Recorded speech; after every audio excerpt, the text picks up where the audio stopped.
Benvenuti in un nuovo video. Anche oggi parliamo di antica Roma e in particolare delle adozioni nell'antica Roma.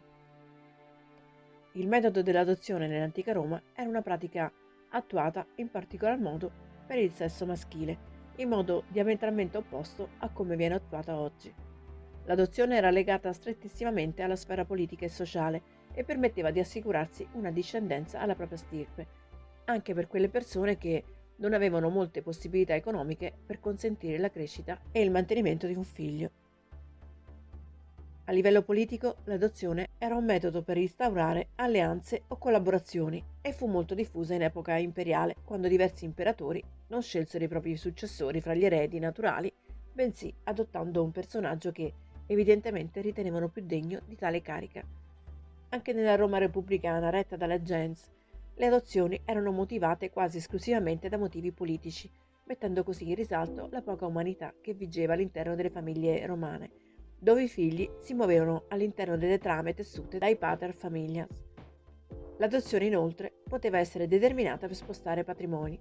Non era infatti insolito trovare un suocero che avesse adottato il ricco genero sullo sfondo di un'alleanza tra due famiglie. All'interno del diritto romano, il potere di dare un figlio in adozione spettava esclusivamente al pater familias. Di solito era sempre il maggiorenne o comunque quello che godeva di migliore salute. Un patrizio poteva adottare un plebeo e viceversa, ma in quel caso doveva essere approvata dal pontefice massimo e con la transitio ad plebem il patrizio diventava anch'egli plebeo. Un'altra curiosità che riguarda l'età media nell'antica Roma. Quanto vivevano i romani? L'età media dell'antica Roma era di circa 40 anni, sebbene siano numerose le fonti letterarie che tramandano i nomi di venerabili vecchi come il centenario Quinto Fabio Massimo o Terenzia, prima moglie di Cicerone morta a 103 anni.